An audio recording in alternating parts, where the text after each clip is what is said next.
Welcome to another episode of Pound for Pound Boxing Report. I'm your host, Michael. Joining me this week, joining us live from the West Coast, Gail Falcadal, Community Station News, as well as Jacob Rivera, joining us live from the East Coast. Gail with her fireman. Job got it handy. Fire extinguisher, I guess, in armor of Tim Bradley and Teddy Atlas. Right. Joining us live from the East Coast, Daniel Carpio. I'm going to apologize. My mic is having issues again. What's going on, ladies and gents? Hey, good evening, all. What's going on? For those who are new to Pound for Pound Boxing Report, Pound for Pound Boxing Report is a live YouTube show / podcast and blog. The motto is when boxing is good, we'll talk about it. When boxing is bad, we'll talk about it. The bottom line is, if it concerns boxing, we will talk about it. If you want to find more information about Pound for Pound Boxing Report, one main place you want to go to, that's the blog page, P4P Boxing Report blog page. The address for that is p4pboxingreport.wordpress.com. Just look to the right of the blog page. You'll find links to find us all over the interwebs, all over social media. Links to find us on Facebook, Tumblr, YouTube, G+, Twitter. Links to find the Pinterest board. Links to find the RSS feed. Links to find us on Stitcher Radio, Flipboard Magazine, SoundCloud, iTunes. Old episodes are automatic. They're up there for the time being. And as well as also shows the email address, which is p4pboxingrpt@gmail.com. Let's get the show started tonight. Recapping what went down last week. I want to start with what happened last week on Friday. Adrien Broner, a lot of controversy coming into his bout with Ashley Theophane. Was arrested. He couldn't make the weight. He had issues where he was being charged basically with assault. He turned himself in Monday following the bout, but he overcame all that, scored a 9th round stoppage of Theophane, TKO version. Broner, who came in at 140 and a half, I believe the contracted weight was for 140. He came in at 140 and a half, I believe. He blew up to close to 170, I think it was. First half of the fight, decent action. Broner performed well, particularly in round 4 and 5, in my opinion. After that, the bout was kind of meh. But Broner, he did what he had to do. I'll go to you on this one. Go to you first, Gail. Ladies first. Your impressions of all the chaos that ensued before, the fact that Broner put on so much weight and they allowed him to fight, as well as what you saw in the ring in terms of the action itself. There's nothing that irritates me more than a guy who doesn't make weight. That's your job. That's your job. You know, anybody else at any other job in America who didn't do the basics expected of them gets fired. Instead, we have these workarounds because so much money's riding on these fights. Tickets are sold, and people, need to be in the seats. And you have other undercard fights riding on that. So here we go. You get the payoff, and the fights continue. I don't like it. I've never liked it. I applaud every single opponent, and there are very few, unfortunately, who stand their ground and say, no, you didn't make weight. I'm not taking an extra check. I'm not going to fight you. You end up with a mismatch, and to me, the victory in a case like that means nothing. It's meaningless. It's you have a guy in there fighting as a super middleweight, for God's sakes, at 171. That was the supposed scale weight that night. That shouldn't be allowed to happen. It angers me, it irritates me, and it's damn dangerous. It really is when you have that much of a mismatch in the ring. There are weight divisions for a reason. So to me, this was a useless exercise, made me mad. Broner did what he did, but it said nothing to me other than it's the same old with Adrien Broner. He's been pulling this shit for years, and I've already wasted too much time on this show on him. Do I still sound choppy? Let me ask that first of all. Little bit, not horrible. Okay, I'll go to you first. First you, Daniel, then you can follow up with Jacob. Your impressions on the fight, your impressions on the fact that he didn't make weight. the distractions, the fact that he was allowed to fight weighing so much more with Theophane entering the ring. Your impressions overall of what went down? Well, first I'll say this. I did not watch the fight live. I'm not one of the people that watched it. I did catch it later on, though. And mainly the whole spectacle was the main draw of this whole thing. Like the fact that Broner, like I said, he turned himself in on Monday, so that had hanging on him. The fact that he came up half a pound overweight and didn't even bother. Like you see the video of the weigh-in. First of all, you already knew there were shenanigans when they first moved it from a public weigh-in to a close to the public weigh-in. Then they moved the main event weigh-in from the first thing that happened to the last thing that happens.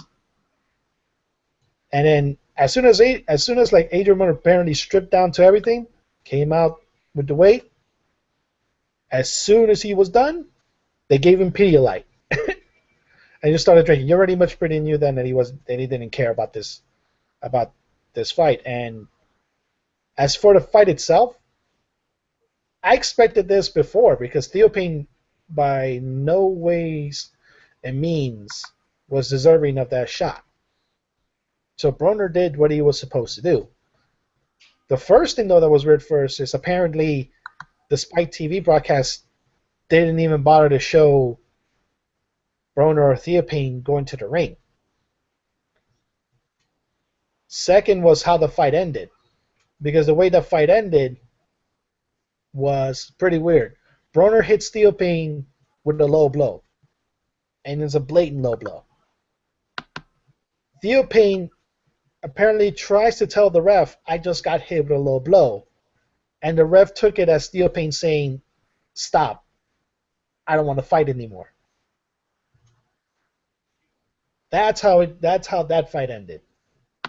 And what's different is the whole spectacle in the end. Because apparently Floyd wanted to first get at Floyd immediately after the ring. And second, calling out Floyd. While Floyd is just there ringside laughing. Wanted to call him out. It was just a circus. It was just a blatant circus. Hold up on that issue because I'm going to ask him about that later on in terms of Broner talking about calling out Floyd. But hold up on that for a second. Oh no, not a problem. Like I said, I just want to finish it. It was just a blatant circus all around. It was like a WWE nonsense scripted. It was just stupid. I have a theory about why we didn't see ring walks because it looked like a perp walk. They didn't want to remind people what's going on with Broner. I don't think they wanted people to see him walking, and I don't think they wanted people to have access to him because of his issues. Jacob, your thoughts? Yeah, I don't have too much more to add. Again, I agree with what Gail said before. The most important thing is the weight, and it's my biggest pet peeve in boxing. So it's disrespectful to the sport, it's disrespectful to your opponents, disrespectful for the fans. So I didn't like all that. I'm not a Broner fan. I do recognize that he has talent, but unfortunately his personality and his mindset on other things other than boxing is probably going to squander that potential. The fight went pretty much how I thought it would go. I was picking Broner to win, and he did. Regardless of the controversy of how it was stopped, I don't think anybody or Theophane was doing anything to really put anything on Broner. Broner hurt him multiple times during the fight.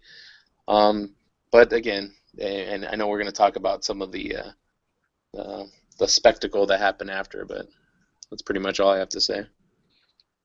Let's talk about it now. As a matter of fact, as Daniel was mentioning, before part of the drama and that ensued before the fight was the back and forth trash talking that Broner and Floyd Mayweather was giving towards each other. Broner came out with the video. Floyd responded. Broner sets up some more, and then Floyd sets up some more after the bout. Broner basically said, "Listen, the friendship is over. We could do it in the gym, sparring in the ring, but we must fight." Floyd was at ringside laughing it up. Floyd had some comments after the fight and whatnot. I just open up for anybody who wants to speak on it. Your thoughts on all that? Um, was it real? Was it staged? Do you think nothing of it? Your opinions. I mean, I think it's real, but I mean, again, Mayweather doesn't owe Broner anything. Broner hasn't earned the right to even be, in my opinion, in the same breath as Mayweather. And I don't think Mayweather is going to give him the fight just because Broner asked for it. Everybody wants the Mayweather fight because it equals money, and he's the king. He took that over from Oscar, the passing of the torch, and he knows it. And why would he? Somebody especially that's talking trash. He has all the cards. He determines.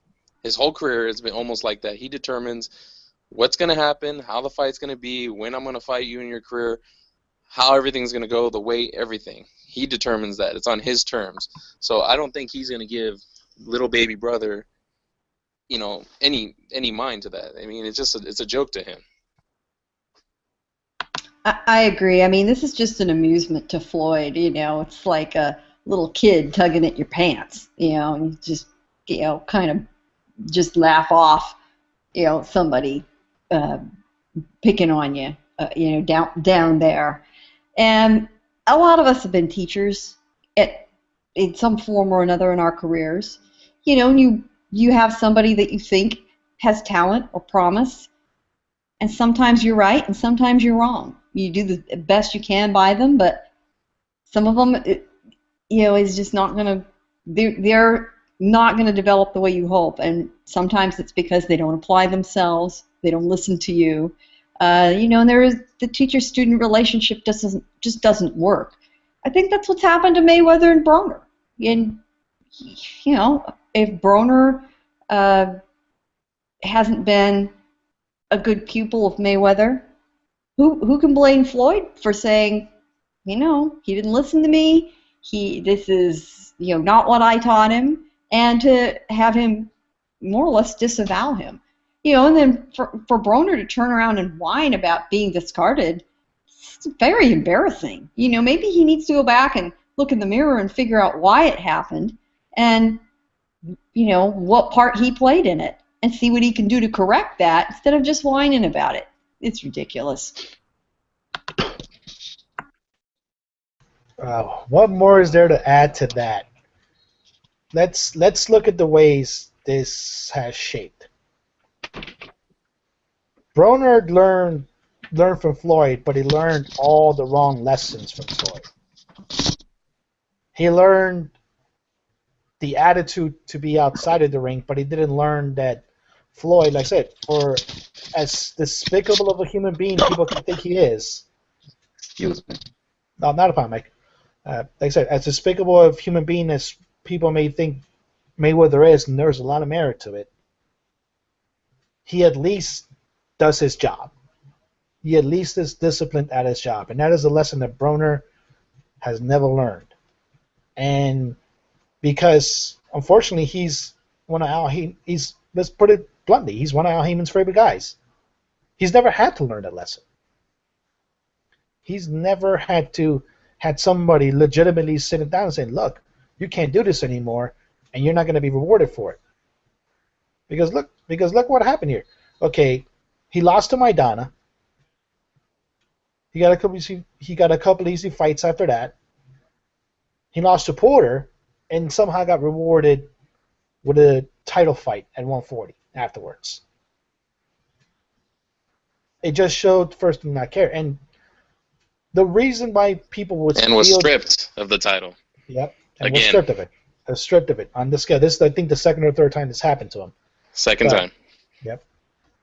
But let's put it into perspective when it comes to the Floyd fight. The reason people feel it's scripted is because all Floyd would be doing is fighting his own parody in Broner. That's all it is. He would be fighting his own parody. Because no matter what Broner wants to talk about his skills, about his hand speed, he still doesn't fight off the back foot really well. If you hit him, he has to mentally reset before anything.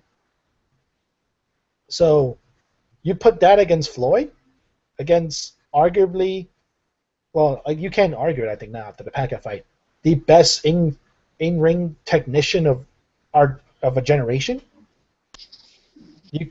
You're not going to win anything. The only thing that it gains for you is, for Showtime, it might gain a pay-per-view, and if they put it on PBC, it'll get a lot of viewers on PBC. That's all it is, but there's nothing real in the competition now.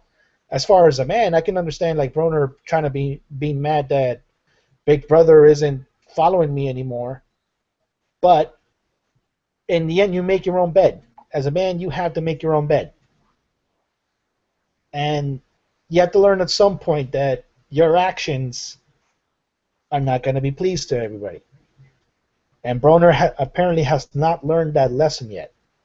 He's going to have to learn it the hard way, because I think even the Heyman people now are, at least the people outside of Heyman that run in PBC, are pretty much saying, we're tired of this. So he's going to have to learn the lesson the hard way. And now rewarding him with a fight with Floyd, out of all things, when it shouldn't happen, it would just be sending another bad message.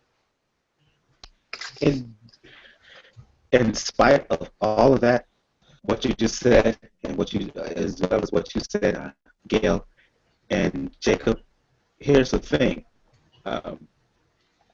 He may not get Floyd. He will still be rewarded in some sense, because there's still fights for him at 147, which Broner officially announced that he's moving up to welterweight and whatnot. Why? Why do I say there's still opportunities for him? Because when you look at the welterweight landscape, it's dominated by PBC. Berman, Garcia, a rematch for Porter, Errol Spence. Even non-PBC fighters like Crawford have been mentioned. Crawford's been mentioned. There's still Brooke out there. Basically, other than Pacquiao and Timothy Bradley, there's still fights out there for him. So the question is on the table now. Yeah, he may not get Mayweather, but who do you see him fighting moving forward? Well, Garcia's going to fight. Obviously, he's going to fight the Gilberto Ortiz winner. And we know Porter and Thurman are tied up. Spence is tied up. The only one that isn't tied up at the moment, from the names you mentioned, Mike, is Brooke. And there is no way, shape, or form that Adrien Broner is remotely ready for Kell Brook, let alone Floyd Mayweather. But I agree. But he did draw attention for this last fight, fighting a British fighter. So if it's a match that could be made and Brooks willing, yeah, it might be more makeable than we think, because he did draw an audience. That fight did draw an audience. No, I agree. I agree with you. I think it is a makeable fight. I think Daniel has a point, is that I don't think it's a good fight for him. To me, it'd be another loss on his record. The only good thing about it, doesn't do anything for his career. No, unless it gives him a paycheck. Yeah, that would be the only thing. And we do have to see how his legal situation is going to play out. Now, I don't think for a minute he is going to do any serious time, but he may do the sort of time that Mayweather did himself not so long ago, which was, 6 months, he's out in 3, he's on house arrest for the rest of it, community service probation kind of deal. But he's going to need to work through that before anybody's going to sign him to a fight. And even at warp speed, that's going to take him probably, it might be weeks, but I'd say it's more like a few months to crawl through the legal system. And his attorney is definitely going to cut a deal. They do not want that man in court. Not going to happen. Not going to happen. So they'll cut a deal. have him plead to something, and he'll get it done. Well, let's look at the situation when it comes to making the fight. Like, first of all, like we agreed, it got over 1 million views. This fight apparently got over 1 million views. But did it get the views because it's Adrien Broner getting the views, or was it because people were expecting the spectacle of Adrien Broner coming in? Because up until the weigh-in, we didn't really know if Broner was going to be arrested in a ring walk. Right.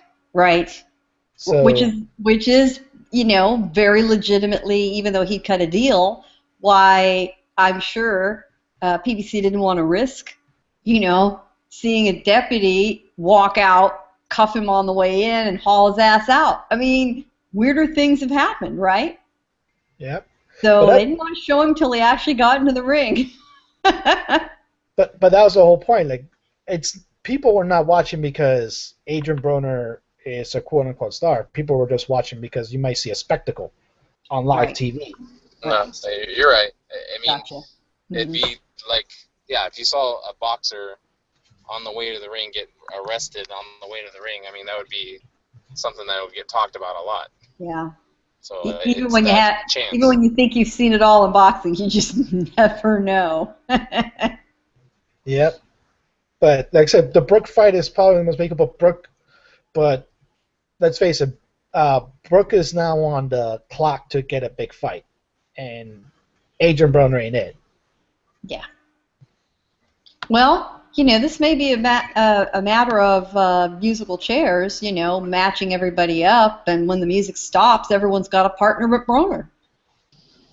Yeah, but I think Brook's got I like that he's defended his IBF mandatories and whatnot, but I think that well has dried up, and so I would rather see a Broner fight, even though it's not a huge fight, than him defend against another IBF mandatory that's not going to really give him any trouble. Yeah. Yeah. Let me ask this question then. What if it's Spence? Because right now it's Spence. Brook versus Spence? Yeah. Oh, granted that he gets past Algeria, that'd be a great fight. Jazzmatazz. Oh, I thought you meant Broner versus Spence. No, I mean Brook versus Spence. Yeah, because he's right now the highest rated fighter for the IBF right now. Right, that's right. You got me there. Yeah. I want to move on to a fight on the undercard, which I was pretty intrigued by. Sometimes you have to give shout outs to folks within the YTBC who introduce you to certain fighters, and I want to take that opportunity now. Give a big shout out to Ben Umar within the YTBC. When I first got on here and did the pound for pound boxing report and started being on other channels talking boxing, I was on Boxing Beats and Rhymes channel talking boxing maybe 2 years ago. He told me about a fighter, and Ben Umar told me about a fighter by the name of Robert Trouble Easter. Tall, junior lightweight. He told me to keep an eye out on him, and he gave me some links to some videos of him. And again, I want to give him a shout out because Trouble Easter, he fought on the undercard of Broner and Theophane. He fought former junior lightweight champion Algenis Mendez. Easter, he looked really good to me. Scoring the 5th round TKO. The finish was spectacular. One shot right hand. I mentioned he's a tall guy. He's 6 foot tall. Reminds a lot of people of a young Diego Corrales. And I'll go to anybody who saw the fight. I don't know who exactly saw the fight. For me, it wasn't just the fact that he won. It was the fact that he won in such relative ease. And the way that he finished the deal. When you're a young prospect on the come up who has potential, that's how you're supposed to close the show. And he did that, and he left boxing fans with something to really talk about. He's a guy to keep an eye on, be it at 130 or 135. Sure, he has some edges that needs to be smoothed out, but I see a lot of potential in him. Neither junior lightweight or lightweight division is that deep, that strong. He's a player in either division. Anybody who wants to talk about it will ever saw the fight. So. Yeah, that's a possible contender for sure for KO of the year. He wrecked that guy. But I agree with you. I hadn't heard too much about him, and he was impressive. I think he's a young up and comer that everybody should watch out for, and he did the right thing by showing everybody with that spectacular finish. You know, hey, watch me. I'm coming. Gail, Daniel? Well, ladies first. I saw highlights. Yeah, and he did look good, and somebody I want to see more of. And I agree with you, Michael, 100%. When you are trying to make a statement as a young fighter, it's not enough to just win. The numbers on your record, they're important, but we all have learned over the years that performance counts a lot. Otherwise, you wouldn't have guys like Ruslan Provodnikov, who everyone wants to see, and he's got 5 losses on his record. Nobody cares. Nobody even cares. So it's important to make a statement, and that's the way you do it. And from the highlights, very promising, and I look forward to seeing him again. Yep. Now, I will say this. Like I said, Michael did get on me a little bit, because I didn't talk this about on my show Sunday. But I did watch that fight, and that kid looks good. That kid was brutal. And Mendez, like I said, they were talking about him like he was pretty hard to knock out, but that was brutal. He made a statement in that one. And like I said, he's technically part of Broner's camp. He's technically part of Band Camp, signed to about Billions Promotions. So we have to see how far this goes, because it's true, the light 130 and 135 don't really look that formidable at the moment as far as divisions. But let's look at the whole picture when it comes down to it, because I think Easter can make 130. 130, you can make a fight with Pedraza if he completes his mandatory. Comes down to it. He fights Pedraza in 6 months. He knocks him out. Yep, that one. There's that, but no, Pedraza has skill though. That's gonna be a little bit tougher.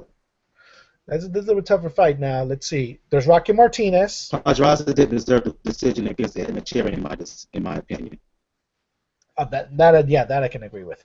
Now, let's see. Rocky Martinez could be available. We know Rocky Martinez likes to fight, so. We got some news on Rocky Martinez, but he might not be champion that much longer. So. Yeah, but it's still a perennial contender though, so that comes in that area, and at 135 there's almost nobody. That area is completely devoid of anybody, and I disagree. You got Linares. I think Barroso will beat Crolla. He's promising. You can't completely count out Bartholomew. You can't.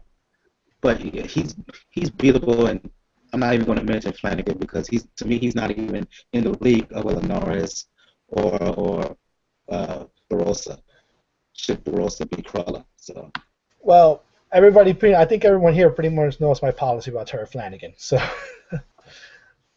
when it comes down to it, I pretty much avoid talking about Terry Flanagan at all costs. But like I said, I'm talking about fights that he can feasibly make now.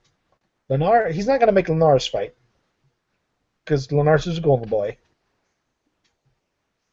Flanagan maybe, because Flanagan needs somebody.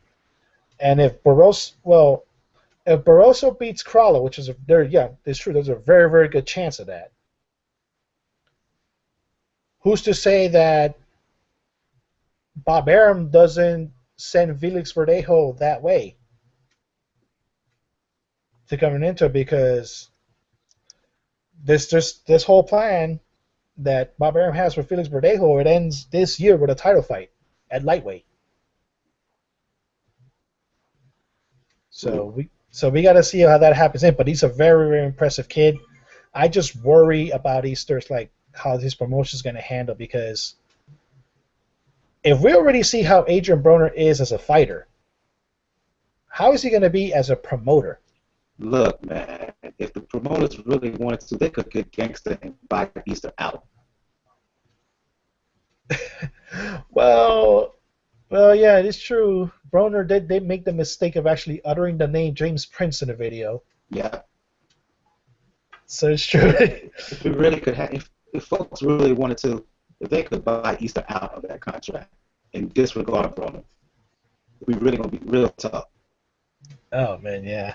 In case people don't know, like if you guys are not listening to the show and listen to the show brand new, if you don't know who James Prince is, and let's just put it to you this way: if you mention his name, you do not value your life. So yeah, I don't. You're gonna need this if you mention him. I don't put much stake in the fact that he's signed with Broner's promotional company. Just like I didn't put much stake in 50 Cent's promotional company. So I'm not too worried about that. I think eventually he will get a big fight 6 months to a year from now. I would like Pedraza at 130. Maybe a Flanagan at 135. Verdejo and Barroso, that's a dangerous fight for Verdejo. I'm sorry. Say if Barroso beats Cruller and Arum sends Verdejo his way, that's a dangerous fight. It really is. Well, but that's kind of what we want to see, though, right? We want to see some iffy matchups in the sense that it could go either way. That's going to create the most excitement. I don't want to see blown out fights where, everybody thinks that this guy is just going to blow this guy out. Yeah, but the thing is, Arum sees this kid as a star. And you don't want to rush him in like that quickly against someone as dangerous and as powerful as Barroso. And I don't think they will. They've been very cautious with Verdejo.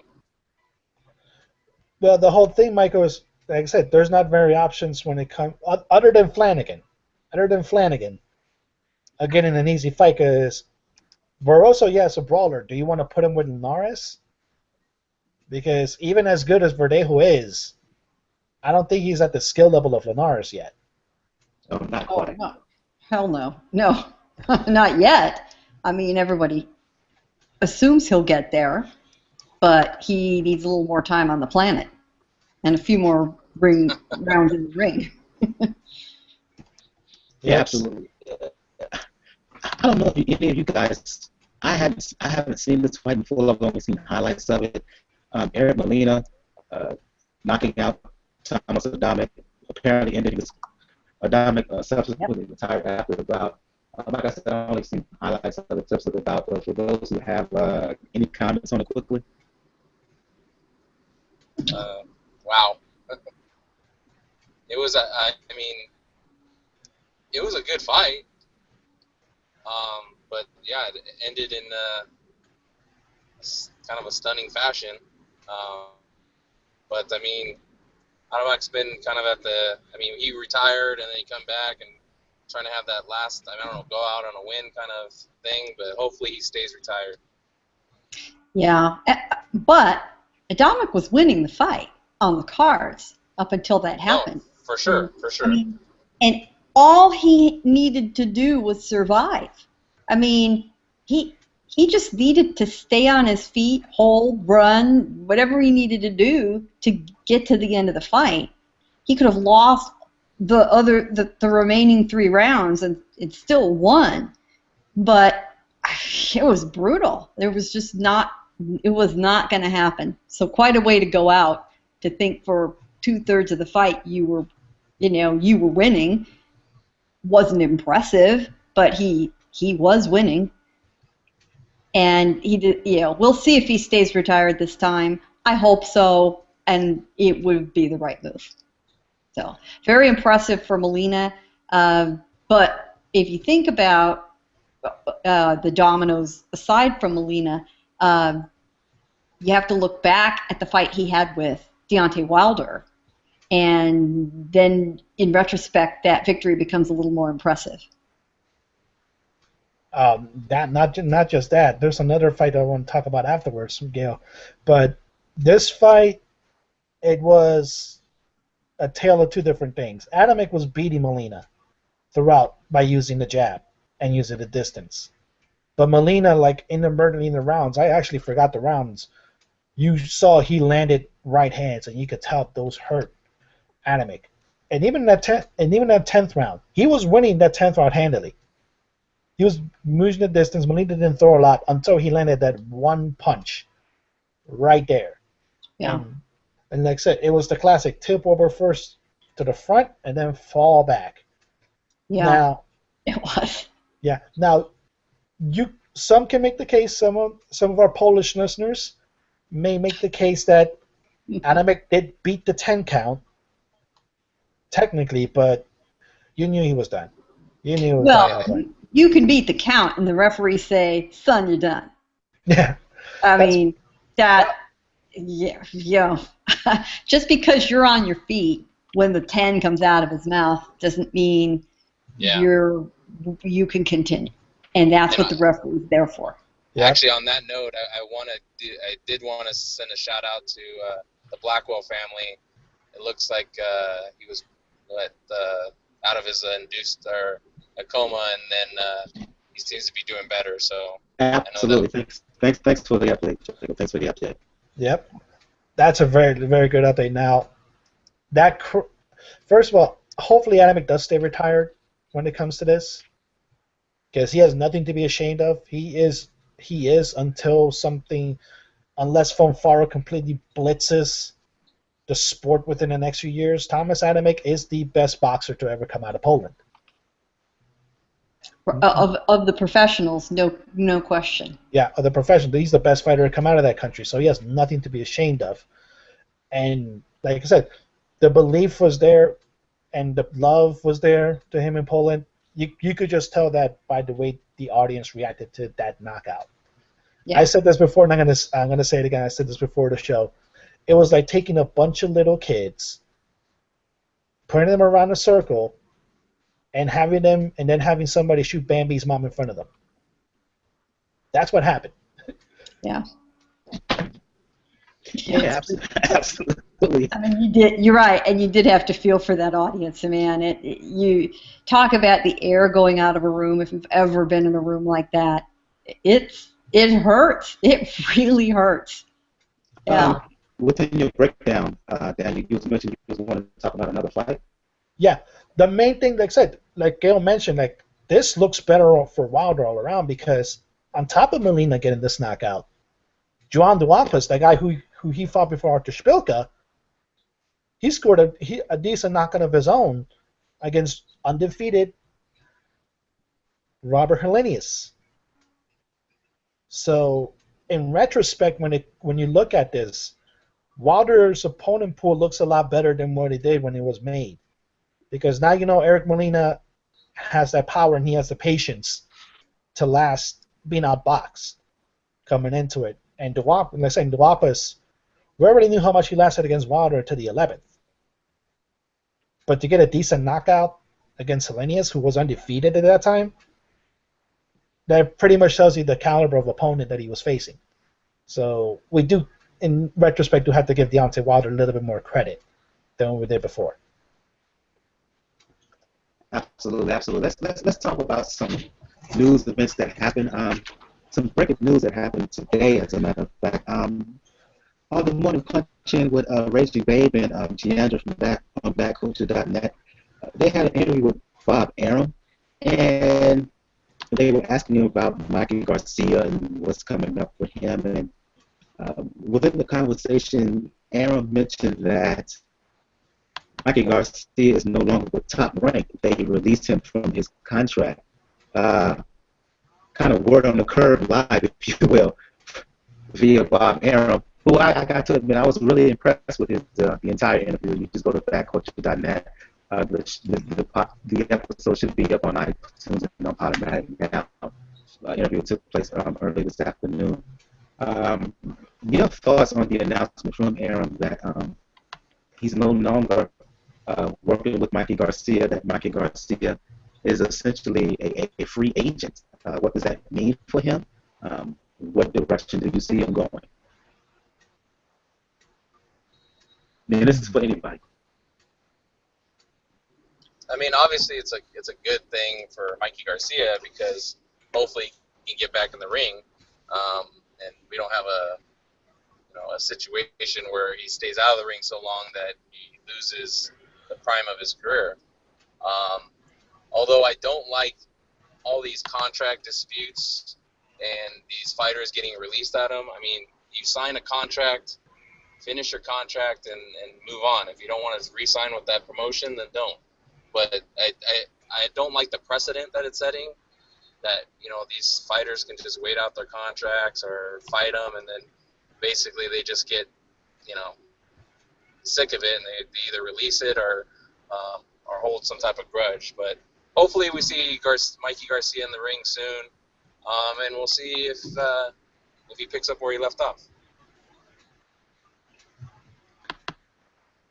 Well, and the question then becomes, who does Garcia sign on with?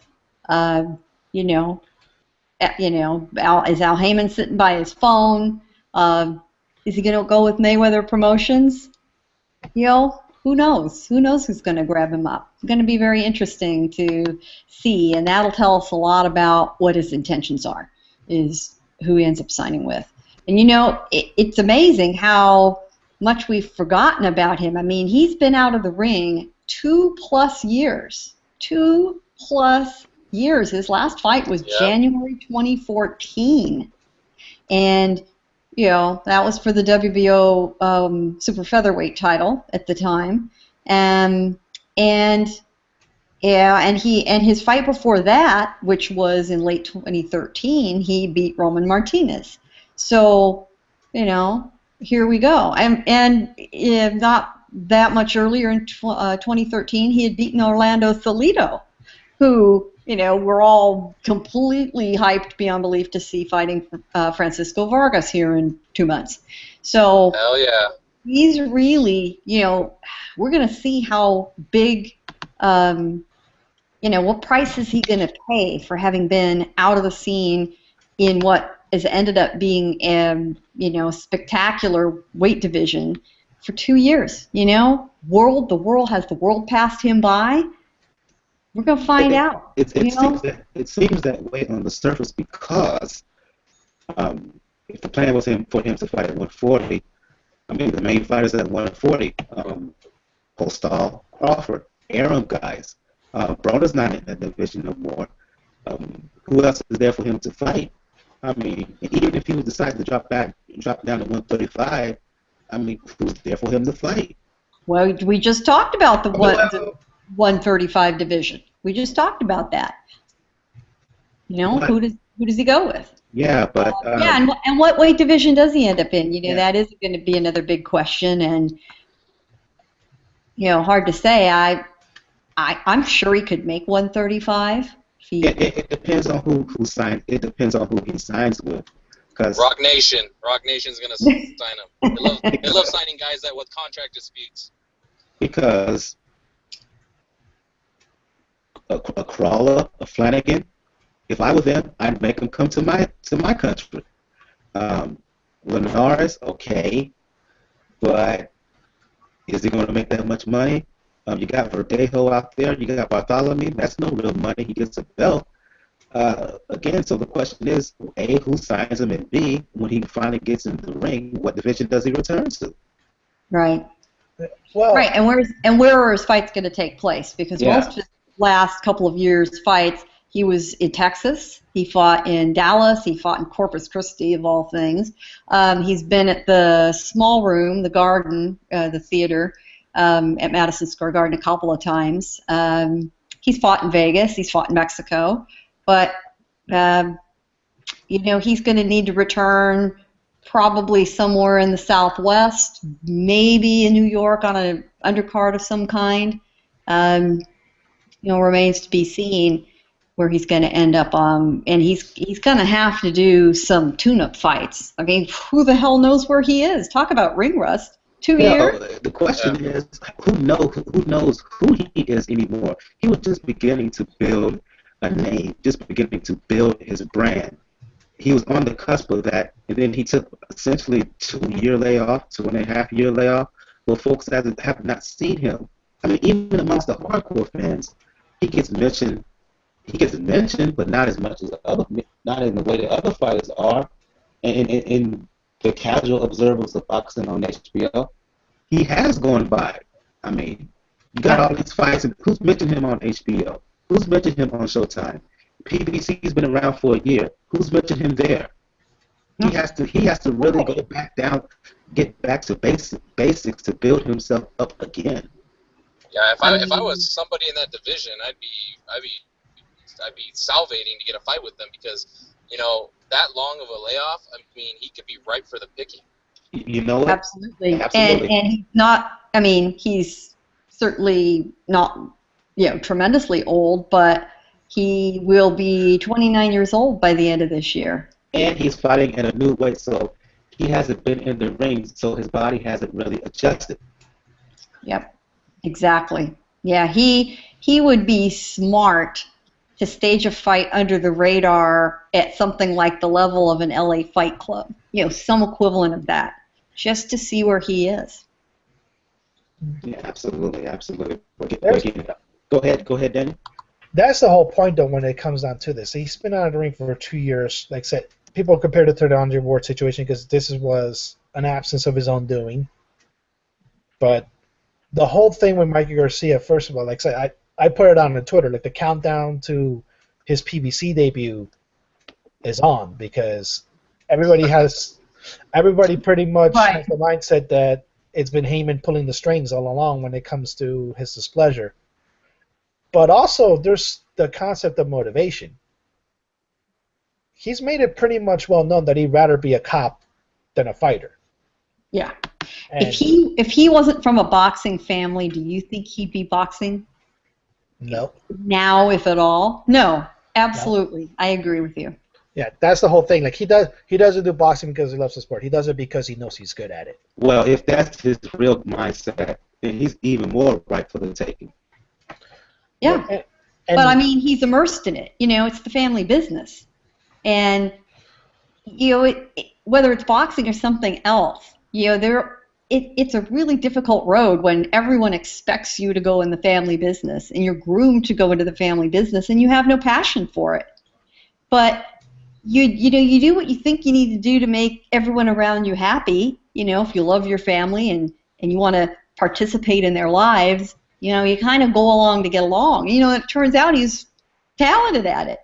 But he does not have that driving passion for it. It's clear. So if everything isn't exactly right, you just don't, that we have the situation we've had the last couple of years. I predict he's going to show up on a toe-to-toe Tuesday card. Here. That would be a good spot for him. Go fight at the Sands in Bethlehem, Pennsylvania, or go fight, some knockout at the D in Vegas, or who the hell knows.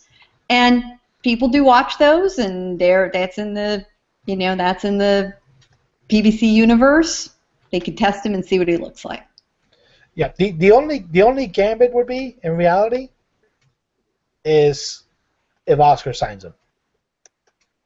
Which is possible. Yeah. Because if he sums up with Golden Boy, then you got another opponent for Mauricio Herrera. That may be a fight. That may be a fight that may lure Marcus Batiste back coming into it, because they'll both be ring rusty, so they'll both try to test themselves in that area. Yeah, boy, Batiste though, he is sounding like he is not hot to come back at all. He's not. I think we might see him retire. I really do.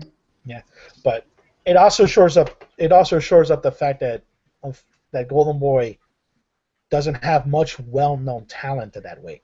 So if he Right. suddenly signs like Mikey Garcia, you have a marquee name, and like I said, you can build him up a little bit through LA Fight Club, and even if he decides to go at welterweight, you can build him up through LA Fight Club again. And since HBO already knows who he is, it's not that hard to sell Mikey Garcia to HBO when you already know who he is. The minute he puts his signature on a contract, we're going to know a lot more about his future.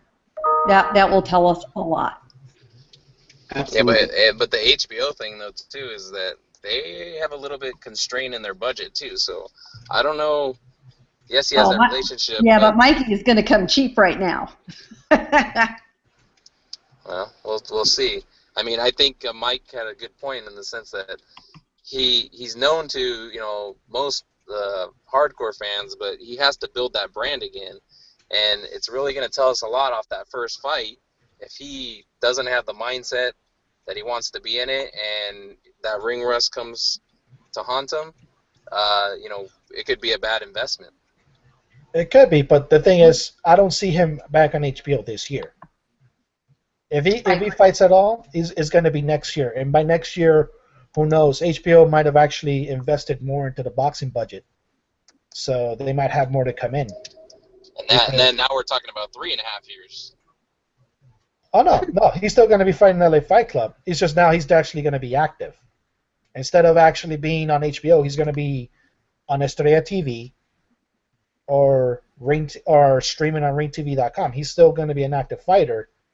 It's just that he's not going to be in the HBO universe, which, quite frankly, like I said, because of the 2-year layoff, he does, and right now doesn't deserve to be. The main reason Andre Ward got that pass a little bit is because mainly of the fight that people wanted to see first, which was War Triple G. Coming into it, and by him going to Sergey Kovalev instead, that draws even more interest because he went, like I said, we mentioned it, he went from a guy that can knock you out with a smile to a guy that just wants to beat the crap out of you. So he's gotten a lot of props for that. We don't see anything like that with Mikey Garcia right now. Who's he going to pick right now to be at 140, 147? And you can say, okay, that's worth the layoff that he put on himself. Yeah. Earlier we were talking about Trouble Easter and his prospects moving forward. What potential fight he can land against one of the champs at 130, 135. Daniel, you mentioned Rocky Martinez, and I kind of chimed in. I said he might not be champion for long, and the reason he might not be champion for long because the negotiations happening right now for Rocky Martinez to fight featherweight title with Vasil Lomachenko for the summer. And I'll go to you on this one, Daniel. Your thoughts on that? Look, Rocky Martinez is a nice fighter, he's a really good fighter, but Lomachenko, who's the negotiation for about when Nicholas Walters fell through. Now that we're fighting Lomachenko, I applaud Martinez in his courage to fight anybody and everybody, but Loma, that's a daunting task right there. Well, let's give the breakdown first, like I said, of what's actually happening. We talked about this last week. This is the fight that's happening because Walters has literally priced himself out of a fight with Lomachenko. But Lomachenko's management has said that we're still not giving up on Nicholas Walters, but we're talking with Rocky Martinez. Part of it seems like a move to try to get Walters on the table to actually be reasonable. But with Rocky Martinez, yeah, we know he's been in at least 3 of Fight of the Year candidates in his career. Two of them in 2015 with the Salido fights. So we know he's tough. We know that if you bring him into a brawl, he's gonna brawl with you. The main issue with bringing it with Lomachenko is, first of all, Lomachenko's going to move up in weight now to fight at 130. And we need to see if he stays there. We need to see if this is just a fight to keep him busy and he just wants to go down to 126, or if he stays at 130, because right now, like I said, 130 is right for the picking at the moment. And let's look at the fact that Rocky Martinez is without Heyman, so this would be literally the third Al Heyman guy to be on HBO coming into it. And granted, yeah, all three of them are on the B side. Khan, Dominic Wade, and Rocky Martinez. Because even though Rocky Martinez is a champion, we know the A side is going to be Lomachenko. So, but the reason why this could be smart, and very smart actually, is the date, June 11th. The day before the Puerto Rican Day Parade. You already knew they were going to put Felix Verdejo on that card.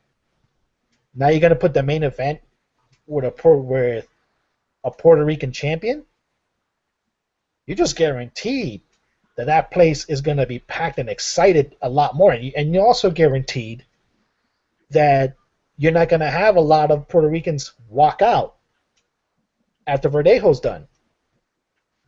Because that was the main fear that I had when the Crawford fight happened with Lundy. I feared that, okay, once Verdejo's done, they're just going to leave. But luckily, Crawford drew enough of his home fan base to negate that. This assures that this won't happen in this time again in the Garden, because this is going to be the big room in the Garden. They're not going to put this in the theater. There's enough Puerto Ricans and enough Ukrainians in New York City to fill the main room in Madison Square Garden. Well, and they don't have to fill it. They get 2/3 of it. That's still 13,000 people, 14,000 people. They can cover the upper deck if they need to. It's a lot of folks. Out of the day they're picking, Gail. At the day before the Puerto Rican Day Parade, that place is going to be packed. 20,000, you think so, huh? That's a lot. That is a lot. But having been there when Triple G fought Lemieux, I think the entire nation of Kazakhstan was there. So I know what you're saying. all 20,000 of their population? Pretty much, yeah. Well, let me put it this way. I randomly had a pedicab ride with a guy who turned out to be from Kazakhstan. And I had not mentioned why I was there. He didn't know who I was. No idea. And, I asked him where he was from. I was curious. His accent was apparent. Nice guy. Says he's from Kazakhstan. And I said, oh, really? And I said, I'm in town for the fight. And he knew every single thing about Triple G there was to know. Everything. The dude's a national hero. So when you have sports figures from little countries, like Lomachenko, same thing. Although Ukraine is quite a bit bigger than Kazakhstan. You're going to get them there. Hey, look at what the Klitschkos have been able to do in New York with crowds. Amazing. Pacquiao with the Philippines. Yeah, absolutely. Exactly the same thing. So, yeah, you're right. They could fill that. They could fill it. And they don't need to be nationwide household names to get that when they can do that kind of thing. And that makes for great TV. People at home can feel that. They can see a full arena. They hear it. They see the fighters react to it. They get it. Any other news that you guys want to talk about before we start breaking down the weekend's action? Let's check out the weekend because we got some fights to talk about. Okay, let's move on. Let's move on to the weekend. Pretty power-packed weekend of boxing. Saturday. Let's start with the heavyweight action in London. Going to be here live on Showtime here in the States. Charles Martin defending the IBF belt against Anthony Joshua. Lee Selby fighting Eric Hunter on the undercard. The big bout, of course, is Martin and Joshua. Joshua is getting his shots. His 16th fight will be against Martin, making his first defense. Intriguing bout, as I'm concerned. Fascinating bout as far as I'm concerned. Martin, how good is he? against Joshua. Is he Lennox Lewis or is he Frank Bruno? Ooh. We don't know. We don't know. That's the big question. Just like I said, fascinating bout. A lot of questions in the air. Is this too big of a jump for Joshua too soon? Is Charles Martin really underrated here? Not give him the credit he deserves. I'll go to you on this one, Jacob. Your thoughts about this? I think, I mean, first of all, the heavyweight division is, it's been shaped up, and there's a lot of possible matchups, and it hasn't been this exciting in a long time. I do think that Joshua is the goods. He showed me a lot in his last fight. That one, he got hurt, and he could overcome that, and get his bearings back and finish the fight. And two, that he was finishing his fights all early, that he could go to deeper waters, go a little bit deeper, and still be able to put on a show. I really like him a lot. Martin, he has a really good punch. I do think he's being, not getting the respect that he deserves, but he's still relatively, I guess, unknown, especially he's going to be in the Lions Den over in the UK. So I think 6th round KO from Joshua and a spirited match. Daniel? All right. Yeah, this is going to be an entertaining fight because it's true. A lot of people don't know much about Charles Martin, but then the question is, we don't really know much about how Joshua can actually handle pressure when it comes down to it, because I'll be blunt, I see this as a sacrifice for Anthony Joshua.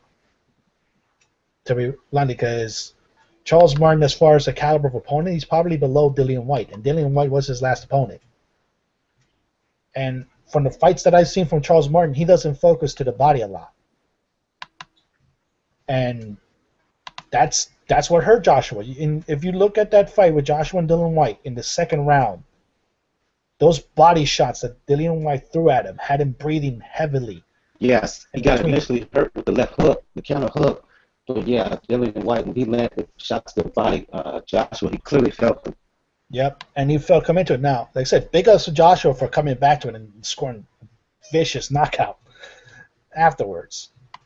But it's mainly a caliber of opponent where you're coming in to be sacrificed, unfortunately, because the money's there.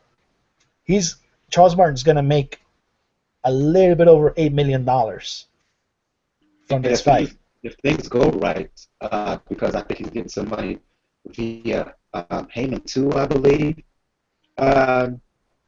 He could make over 8, 9, maybe. Yep.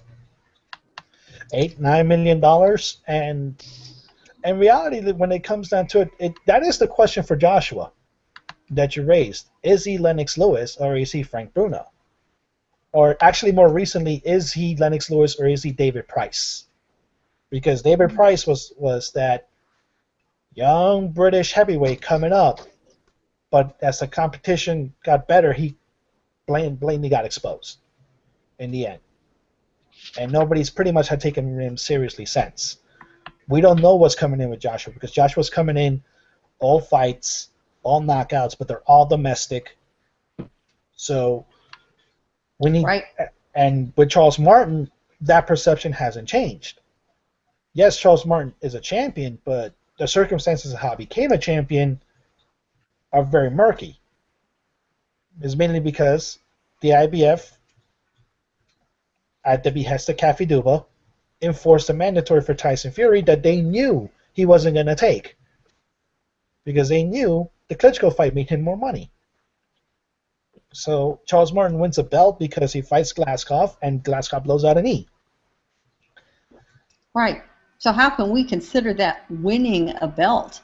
I mean, Martin had the belt handed to him by default. Is Joshua Lennox? Is he Lennox Lewis, or is he Ollie Harrison? Oh. Ouch. I thought I was being harsh with David Yeah. Price. Yeah, I know that was bad enough. Well, So- and you know, Saying both of them. Joshua's had a total of 32 rounds. 32 total professional rounds. That's it. Funny thing is, Martin has only had a 74 himself, not a huge amount. But you look down Martin's resume, it's ugly. I mean, really, Glasgow was his first real test, and he was just the flukiest fight in the world, you know. And here's little Charles Martin from Carson, California, facing this guy who is, the golden child, the heir apparent. Everybody is pinning their hopes on him in Great Britain. It's a super intriguing fight. There's so much backstory and so many unanswered questions, and those make for really fun fights when we know at the end of that night, or we certainly hope anyway, that a lot of those questions get answered. Because we really don't know right now. These two guys have tons of question marks in front of them. And it's not only, like I said, it's not only Britain that's banking on Joshua. If you pay attention to Showtime's promotion, you can tell who they're backing. And it's not Charles Martin. Clearly, right. They know where the money's coming from, and if they could, if they could step their foot on the back of the scale, they'd do it. I mean, Yep. It's going to be very interesting. Yep. And the other thing's going to be interesting. I really want to see these guys at the weigh-in because Joshua, he's built like something that Michelangelo would have carved, several centuries ago. I mean, he's got a model's type physique. He's a specimen. He's an absolute specimen. That's exactly what my mother would have said. Love it. Yeah, he is a specimen. He is what I call man candy. Let me tell you. Charles Martin, he's not exactly in the same league. He usually carries a little bit around the middle. When you're heavyweight, you can do that. And for some guys, it's better for them to do that. It's better for them to carry a little padding if their legs are strong enough and they're nimble enough so that the extra weight doesn't slow them down. Great. As much as we laugh about Chris Arreola blowing up and then, not wanting to do road work and then slimming down, he really hasn't had his best fights as a small guy. So maybe that protects Martin a little bit if Joshua decides to go to the body, which is what he should do. We're going to see. I mean, that really makes it interesting. These guys are going to come into the ring looking very different. And we will have to see how they look at weigh-in and how they react with each other, and it's a damned intriguing fight. And the question you posed, Michael, was, which fight are we more excited about seeing this weekend? There's this fight, which is going to be very early in the day for American fans. And then we've got that fight in Vegas that we all want to see, with some damn good fights on the undercard. Indeed. We're going to talk about that shortly. This fight is tough. All the pressure will probably be on Anthony Joshua coming in. He's the name guy. He's the guy that basically the entire country is investing in, saying this is the guy. I don't think he's Frank Bruno. I don't think he's Ollie Harrison. Is he Lennox Lewis? We will see. But I think in the end he has enough to beat Martin because the talent is there. The talent is there, and the power is there. Dillian White can crack, and outside that hook and the body shots, he hit Joshua with some shots, and Joshua took him for the most part. My question is, what happens when Joshua hits Charles Martin hard with consecutive shots? How will he take it? That's one. And I mentioned how the pressure's going to be on Joshua. The pressure's going to be on Martin too, because fighting overseas for the first time, how will he deal mentally. In that kind of environment, everybody's just like for the other guy. And you may have a situation where Joshua rises to the occasion because he seems to have that kind of it factor. So for me, I'm going with Joshua. I think he actually may get hurt in this fight. He maybe go down. But again, I said he's not Ollie Harrison. Ollie Harrison, if he was in that fight with Dillian White, Ollie Harrison would have found a way to quit. You know, Joshua didn't. He rose to the occasion and fought better. And I just think that in the end, he will be too much for a Charles Martin. The thing I will say, he better stop him mid rounds, 6, 7, 8, because I still have concerns about his stamina being that muscular, being that tight at that size. But I think Joshua is going to do it. I think he's going to get him anywhere between 6 and 8 rounds. Let's talk quickly about Lee Selby, Eric Hunter. This is a very good undercard, by the way. This Martin Joshua undercard. Lee Selby, Eric Hunter. I don't know if it's going to be aired live on Showtime. I'm not sure yet. But this is about an even matchup. I give the slight edge to Selby because he's taller, but Eric Hunter, no doubt, is a live dog. Quickly, ladies and quickly, folks. Your thoughts on this bout? I'm looking forward to this bout as well. Nobody blames you, Mike. Nobody blames you for looking forward to it. If there's a weak link in that 126 division as far as title holders, right now it's Lee Selby. He's probably the least polished out of the 4 that are coming into it. And Eric Hunter, if you watch his fight, he's gonna be a live dog. Unfortunately, it's not gonna be aired on Showtime because Eddie Hearn made a dumb decision of first Showtime agreed to air the Selby fight, but then Eddie Hearn sneaked a fight in between it, which I think is a Matthew Macklin fight. Sneaked it in between that fight and the Joshua fight, and Showtime just said no. If you're gonna give this, we're just gonna air the main event, and that's what's happening unfortunately right now. So you're gonna catch it in, but it's gonna be a decent fight. Eric Hunter, like I said, it's not a slouch, and like I said, the weak link right now at 126 as far as title holders right now is Lee Selby by default, mind you, because between him, Santa Cruz, Russell, and for the moment, Lomachenko, it's pretty easy to come into it. Some people might pick Santa Cruz until they realize the insane work rate that Santa Cruz goes through to put in fights. Lomachenko, we know his skill level is far and above anybody in the division right now. Yeah, others will say that Gary Russell is the weak link, but that's a discussion for another day. Well, with Russell, to me, like he has a skill. He had to learn a little bit like Broner when it comes down to it about when getting hit not to fully reset. And I think he learned that a little bit. So he's improved in that level at least. Yeah. Gail, Jacob, again, I'm picking Russell here. I'm not confident with it because, again, I wouldn't be shocked at all. I wouldn't be one bit surprised if Eric Hunter wins here. Again, 50-50 matchup here. Close bout on paper.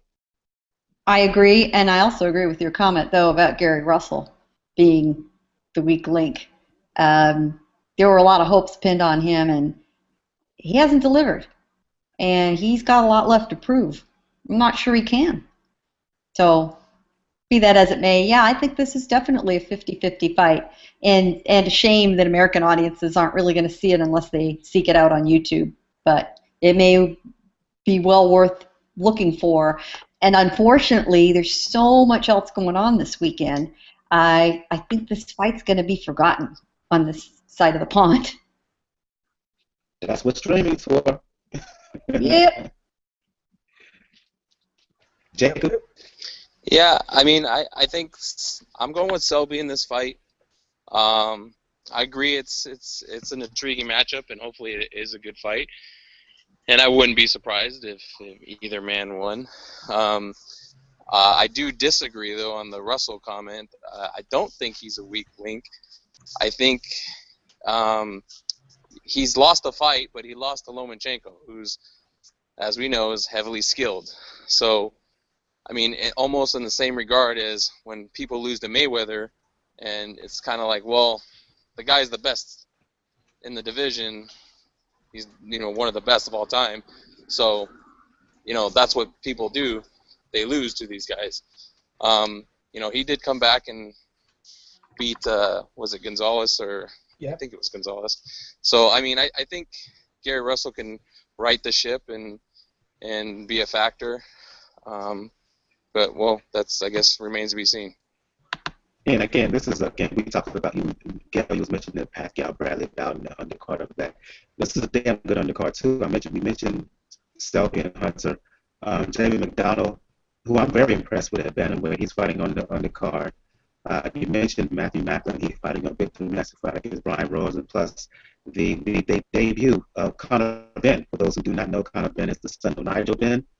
He's making his professional debut on this card as well. Let's move on and talk about the card in Vegas, Pacquiao Bradley 3. I'm going to say it right now. Everything in me, everything you look around, everything says that Pacquiao, because of his speed, because of the way the first two fights went, that he's the favorite, But I'm going to buck the trend here. I don't know about Pacquiao coming off of the Mayweather loss. To me, the fire is not there. It's showed in the Mayweather bout. He doesn't fight with the same fire anymore, the same passion anymore.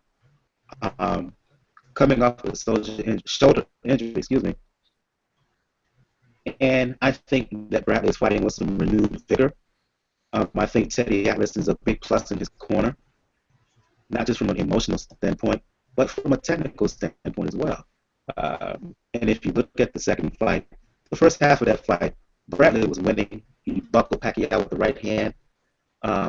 Put all that together, I'm going against the trend. I'm going to go with the Desert Storm to pull it off via upset here. Am I wrong? Am I crazy? Am I out of whack? Have I lost my damn mind? Your thoughts, everybody. I mean, I think Pacquiao's going to win the fight, but I hope Timothy Bradley wins the fight. I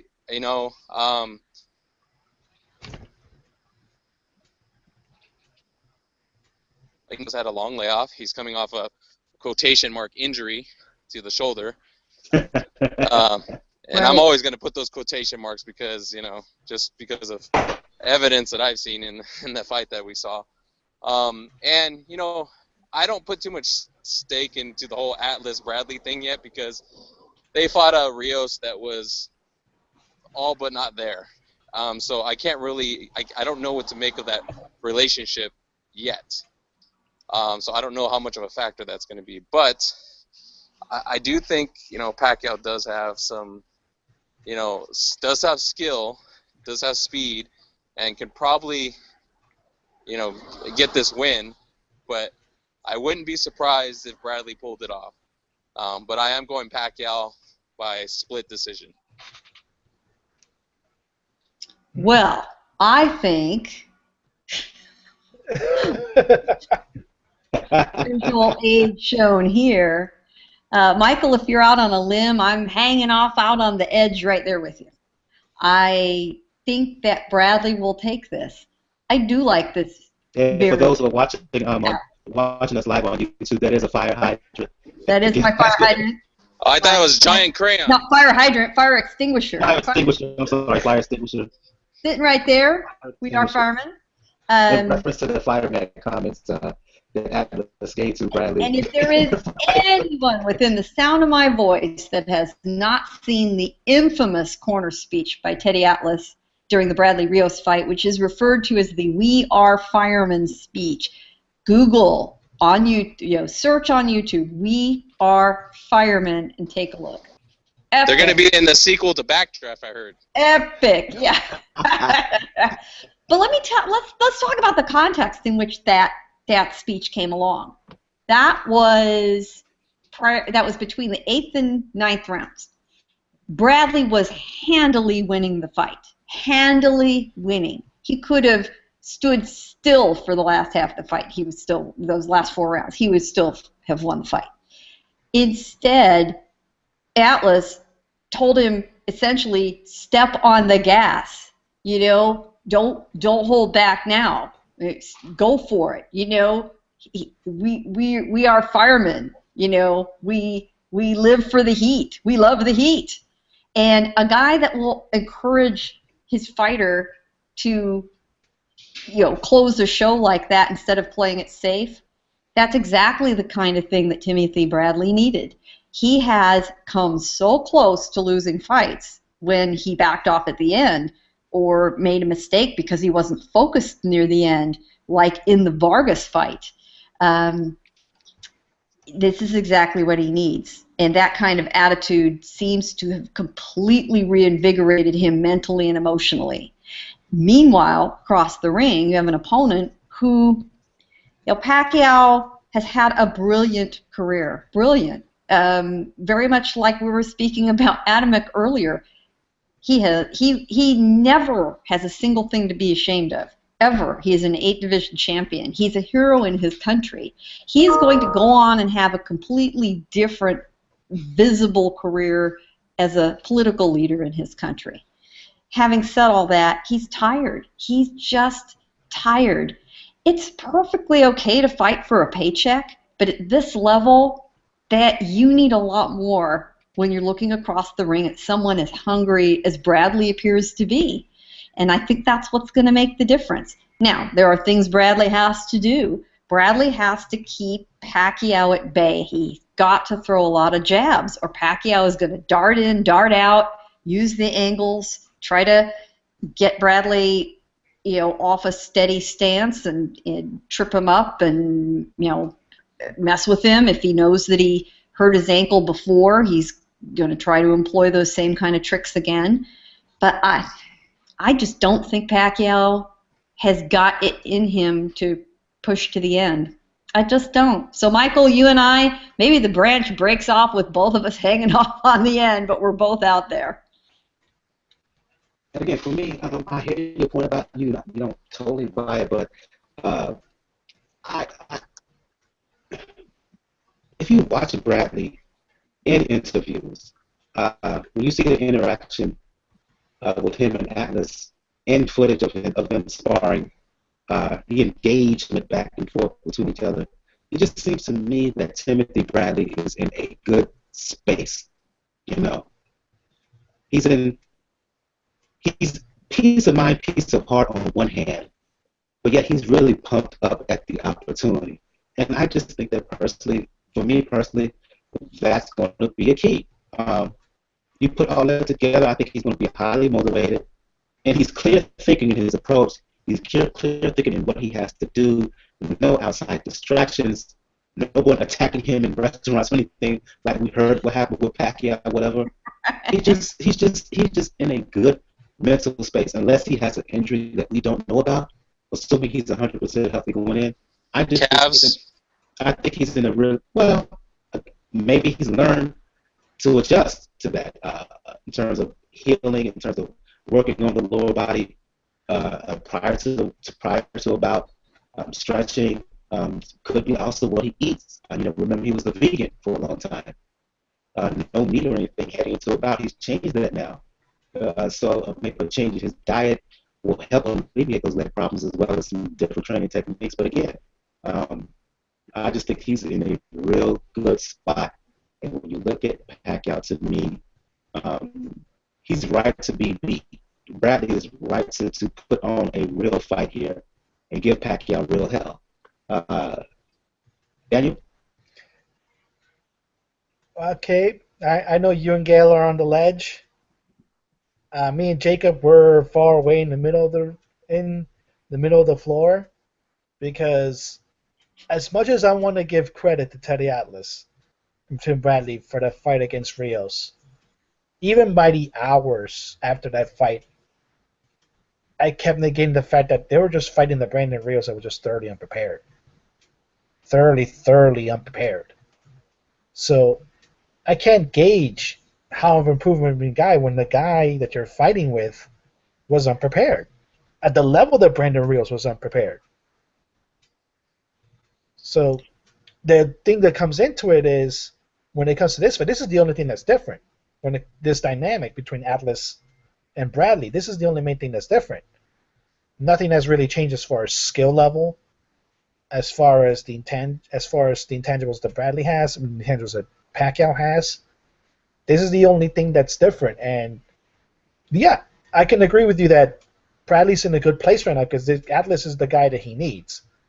In the sense of the fact that he needs a football coach to get him riled up, and Teddy Atlas can revert to a football coach when he needs to be. At the same time, though, you have a Pacquiao that wants to redeem himself after the Mayweather fight. You have a Pacquiao that's already backed down from his claims that this is his last fight. And you have a Pacquiao that still has better footwork, still has better hand speed, and still can punch at better angles than Bradley. So unless Bradley has increased his power by a whole lot, it's not really going to change the outlook of the fight, unfortunately. But Bradley probably got his attention in that second fight. I don't know what the hell he was doing from round 7 on. And I still don't understand that. Oh no, I think he got hurt around that. I think that's when he popped his calves at that point. But the main thing about it is Bradley at that fight. And he went to the body in that second fight on Manny. Oh no, I agree, because this is the main thing that happened in the second fight. He wanted to prove that he could beat Manny Pacquiao, so he was trying to throw home runs throughout that fight. The problem is you can't just throw home runs with Manny Pacquiao. You have to jab him to the point where he can't lunge with his punches. You have to negate the fact that he can overwhelm you with combinations. Because that's the thing that Pacquiao does. He'll throw 7 or 8 punch combinations at you. Some may be hard, some of them are soft, but the activity level will overwhelm you. And in a fight where nobody takes appreciable damage or goes down, what do the judges look at? Activity level. So Bradley needs to stay busy, and yeah, he needs to jab. He needs to have a bit of a Floyd Mayweather performance in keeping Pacquiao at bay and looking at first not to hurt him, but to establish his boundaries and then moving on in. I don't think Bradley needs to be terribly worried about knockout power here, so that's going to give him an advantage too. That could give him an advantage. And Bradley can take a punch, as we all know. Oh, I know. We all know Bradley can take a punch. At a certain point, though, this is the reason why I keep discounting the Brandon Rios fight, because what was the narrative in the Brandon Rios fight? Oh, Bradley's fighting better. He's throwing better combinations. He's throwing to the body. But we know if that Brandon Rios was the Brandon Rios that showed up in January of last year to fight Mike Alvarado, that fight would not be that fight. Although in that case, Rios was fighting an Alvarado that was as out of shape as he then turned out to be Bradley, which was really interesting, actually. Alvarado was a mess, and admittedly fighting all kinds of demons, substance abuse, and all kinds of stuff. And I could counter if Bradley would have kept up in the second half of the fight what he did in the first half of the fight. The outcome of that rematch with the second fight with Pacquiao, that may have been different as well. Yep. Oh, that I can agree with at a certain point. I can agree with at a certain point, but that's part that worries me about when it comes to Bradley in this. It's hard for Leopard to change his spots. It's impossible to sometimes. And what if Pacquiao lands a really decent combination? Or maybe a couple within like a 30-second span? Will that make Bradley revert to what he did against Provodnikov, which is try to match blow for blow?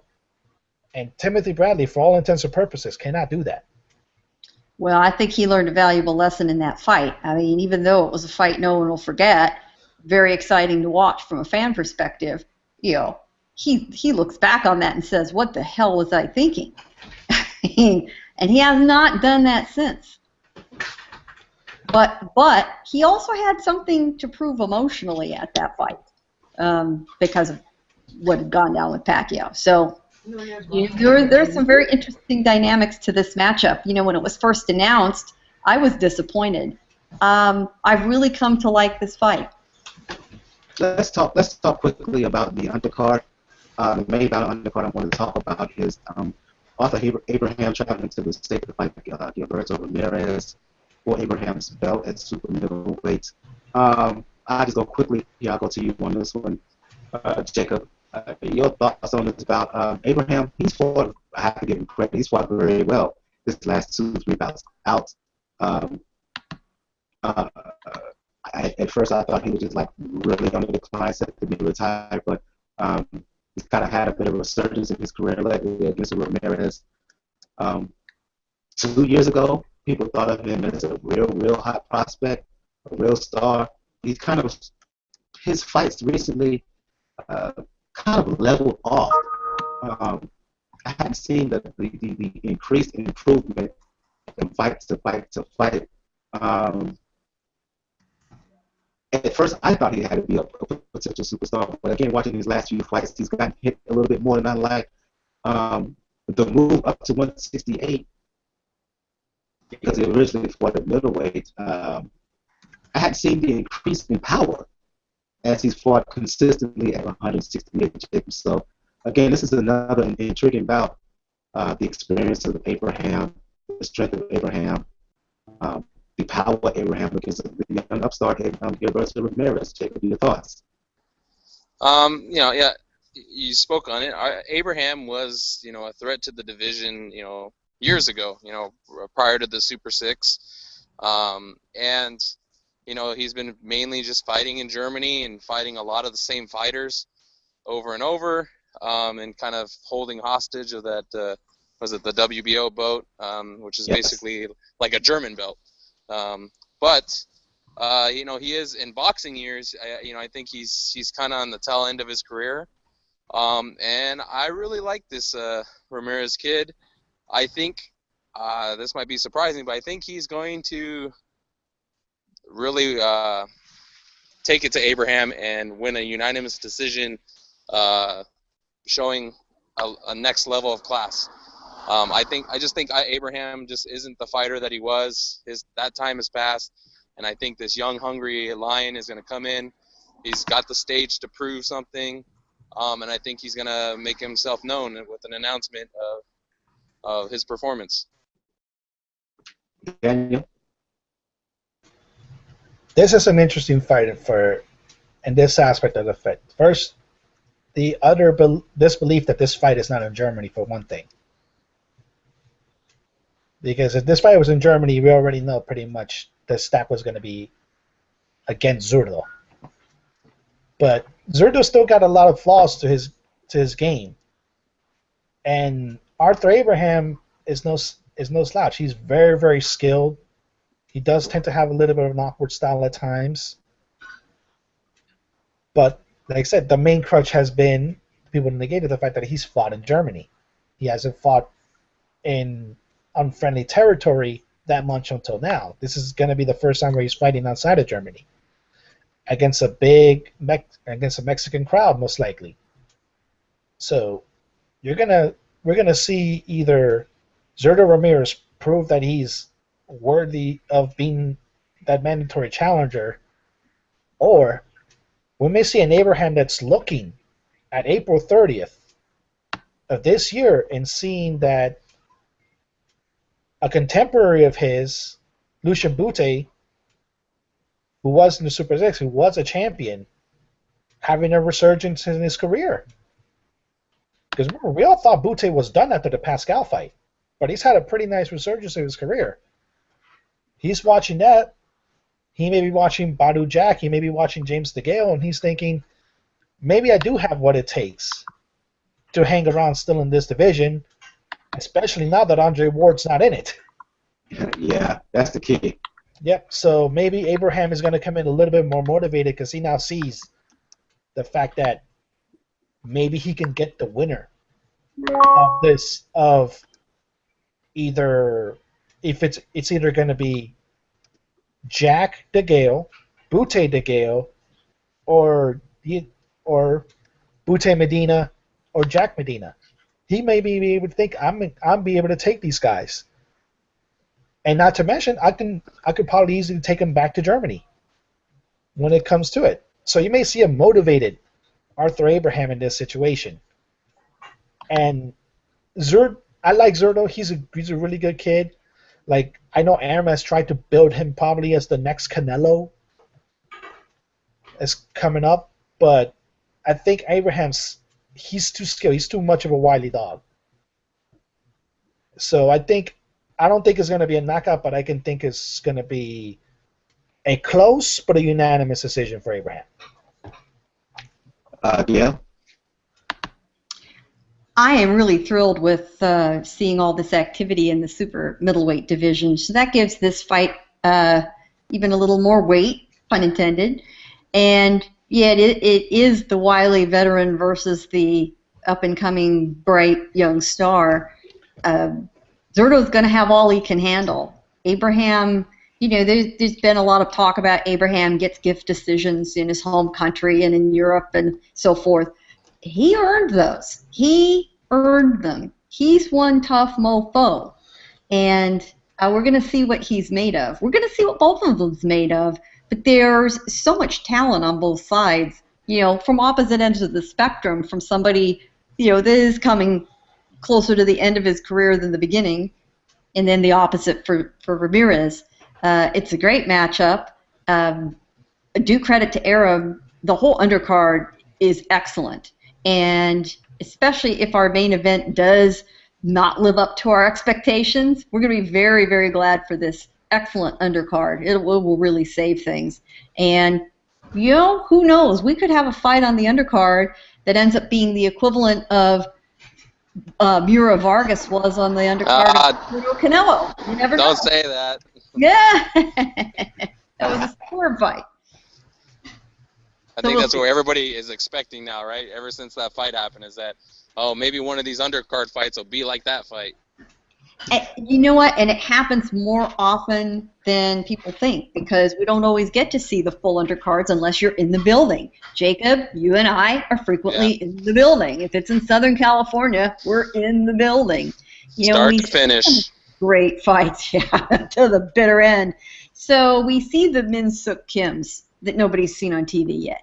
And, we see these young guys. I'm very pleased to see Fabian Maidana, Marcos' younger brother, is finally coming back for a fight. He's been out for a little bit, and he's got a lot to offer. So I'm very glad to see this. It's going to be a very good fight, and it will serve to introduce Ramirez in particular to a much bigger audience. Because his last fight, it was on a Friday night, prior to Cotto Canelo, and he was competing with a card at the Hard Rock that Golden Boy was holding, on the other side of town. So he's finally gotten himself clear, and we'll see if he achieves escape velocity. Yeah, indeed. I'm going to go with Ramirez here. Abraham hasn't had much success fighting outside of Germany. I think that for me as Ramirez, he has to throw punches. He has to throw the jab. He has to somehow get Abraham to open up that tight defense. So, if all else, short, kind of get Abraham to punch with him, because we know that Abraham likes to fight in a shell. I think the youth and the activity will do that to him, and basically outwork Arthur Abraham. I think the decision may be somewhat controversial. I think Abraham could land some hard punches on Ramirez, maybe hurt him a time or two, maybe even put him on the deck. But the key is the fight isn't outside of Germany. If it was in Germany, I would give Ramirez little to no shot. But because it is in Las Vegas, the Mexican crowd will have his back, will be supporting him hard. if they show up early enough, if they all show up, I just think he will edge it out just due to sheer um, activity. And I think we're going to shut down the show on that note. Unless y'all want to talk about any more bouts on that card, because I know Radovic is fighting on that card, as well as some other fighters. Anybody want to talk about furthermore about that card? Oh yeah, definitely. Radovic versus Oscar Valdez. This is going to be an interesting fight because of what the Lomachenko situation is. If Lomachenko moves fully up to 130, that belt is... Aaron has designs to make that belt on Oscar Valdez at that point. because he's the number one contender, correct me if I'm wrong.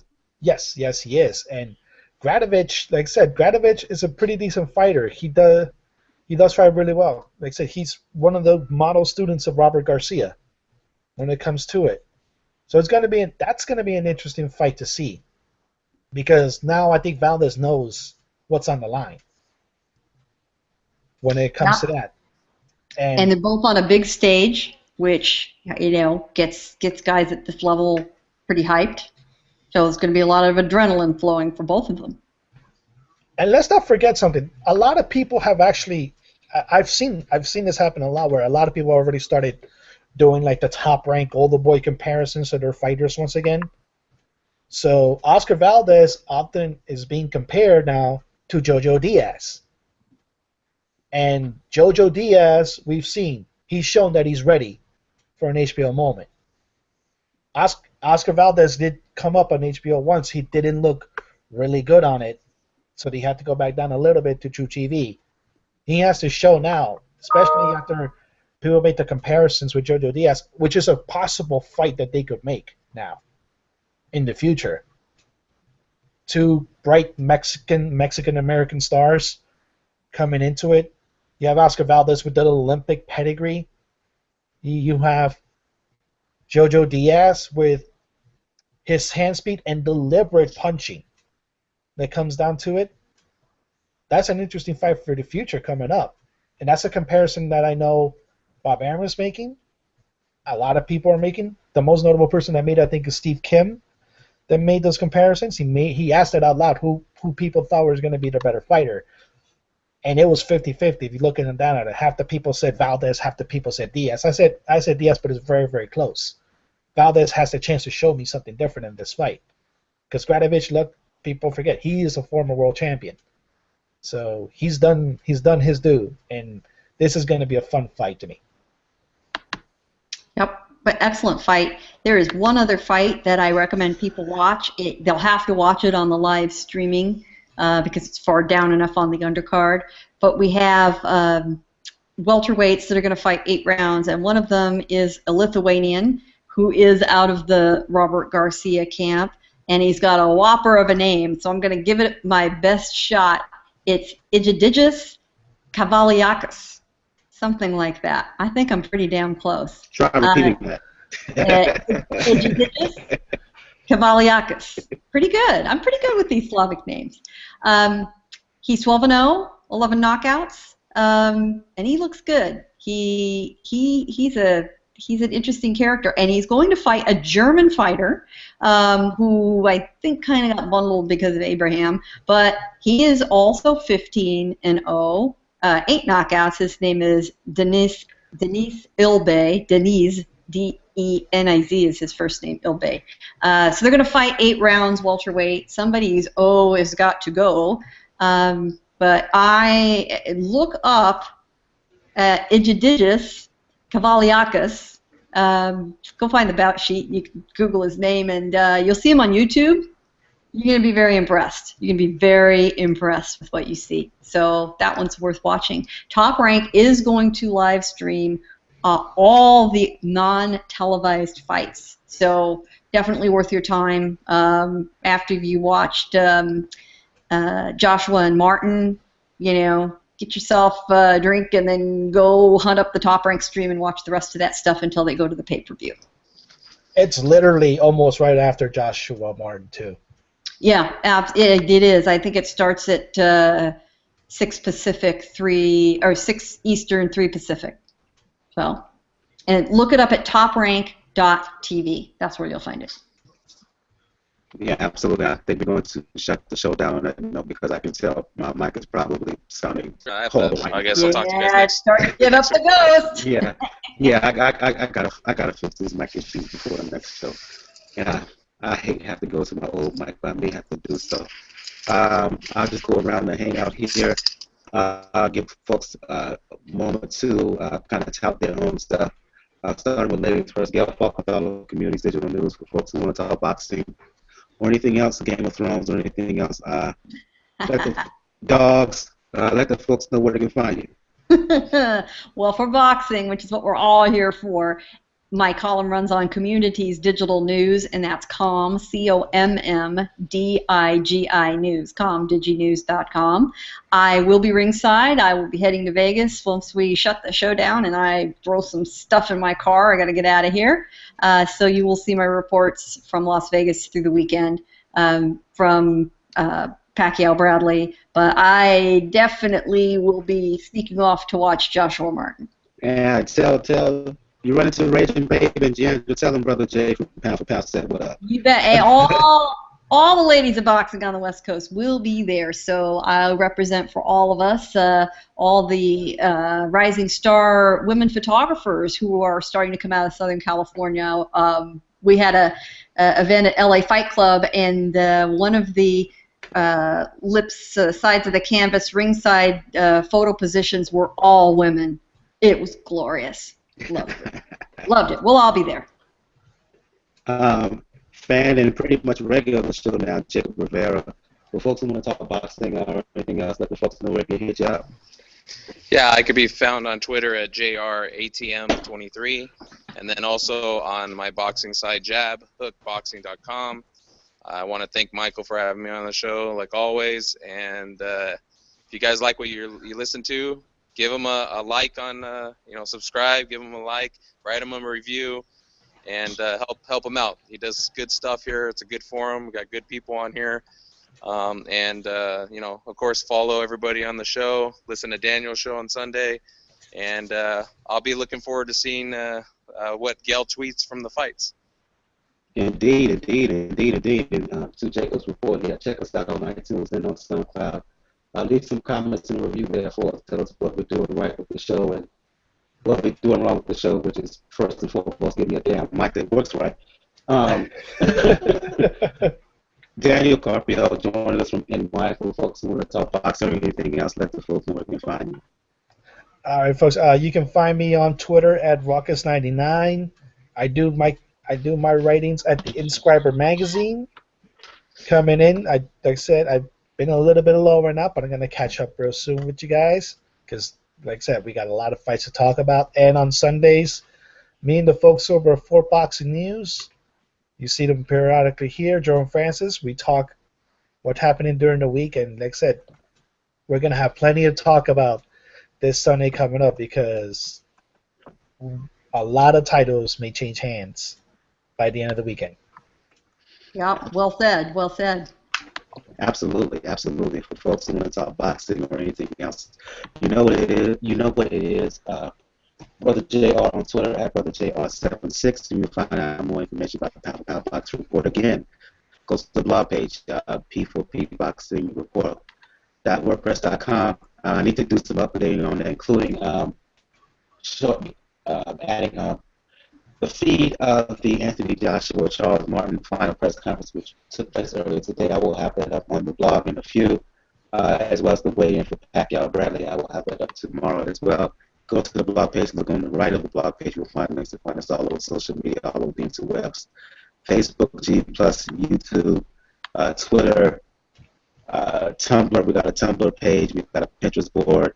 RSS feed. We're on Stitcher Radio, Flip. We got a Flipboard magazine, SoundCloud, iTunes, the email address, which is p4pboxingrpt@gmail.com, as well as you can find, for the time being, some of the old episodes on Automatic. On the next episode, Pound Boxing Report, we will do a recap of Martin and Anthony Joshua of the Selby Eric Hunter. Also a recap of the trilogy between Pacquiao and Bradley, as well as Arthur Abraham and Gilberto Ramirez. Also, we will do a preview of Gary Russell Jr. Errol Spence He will fight Chris Algeria in the biggest test of his career on PBC undercard. That is an intriguing cruiserweight bout between Glowacki, who upset Marco Huck in one of the fights of the year earlier this year, fighting Steve Cunningham. Also, Gary Russell Jr., I just mentioned him. He's going to be defending his belt on Showtime. Pedraza is going to be Jose Pedraza, who we talked about earlier in the show. He's going to fight on Showtime as well. And we will talk about those bouts. So again, for thank my guest again, Gail Falcao, Community Digital News, Jacob Rivera, Daniel Carpet of the Inspired. I'm your host, Michael. This has been another episode of the Box Report. You guys have a good evening. Good night. Night. Night.